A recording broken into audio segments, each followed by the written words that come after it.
നമസ്കാരം പ്രിയപ്പെട്ട പ്രേക്ഷകർക്ക് കേരള ഗോൾഡ് റേറ്റിന്റെ പുതിയ എപ്പിസോഡിലേക്ക് സ്വാഗതം. സ്വർണ്ണവില കഴിഞ്ഞ കുറച്ച് ദിവസങ്ങളായി സ്വർണ്ണവിലയിൽ ഇടിവാണ് തുടർന്നുകൊണ്ടിരിക്കുന്നത്.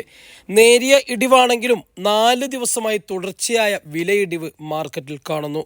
സ്വർണ്ണവില ശക്തമായ രീതിയിലുള്ള വിലക്കയറ്റത്തിലേക്ക് കുതിച്ചുയരുകയും അതിനെ തുടർന്ന് ഏറ്റവും റെക്കോർഡ് തല വിലയും മറികടന്ന് പുതിയൊരു തലത്തിലേക്ക് ഉയർന്നു വരികയും ഉണ്ടായിരുന്നു. 47,000-ന് മുകളിലേക്ക് സ്വർണത്തിന് വില ഉയർന്നിരുന്നു. എന്നാൽ ഇപ്പോൾ 4 ദിവസമായി സ്വർണ്ണവിലയിൽ വരുന്ന വിലയിടിവ് വാങ്ങാൻ കാത്തിരിക്കുന്നവർക്ക് ഏറെ ആശ്വാസകരമാണ്. എന്നിരുന്നാലും യുദ്ധം അവസാനിക്കാത്ത പക്ഷം, ഇസ്രായേലും ഫലസ്തീനും തമ്മിലുള്ള യുദ്ധം അവസാനിക്കാത്ത പക്ഷം മറ്റു മേഖലകളിലേക്ക് വ്യാപിക്കുന്നതും ഒരുപക്ഷെ സ്വർണ്ണവിലയിൽ വീണ്ടും ഒരു കുതിച്ചുകയറ്റത്തിന് കാരണമായേക്കാം. ഇന്ന് 11/1/2024 ഗ്രാമിന് 5,760 എന്ന വിലയിലും പവന് 46,080 എന്ന വിലയിലുമാണ് വ്യാപാരം ആരംഭിച്ചിരിക്കുന്നത്.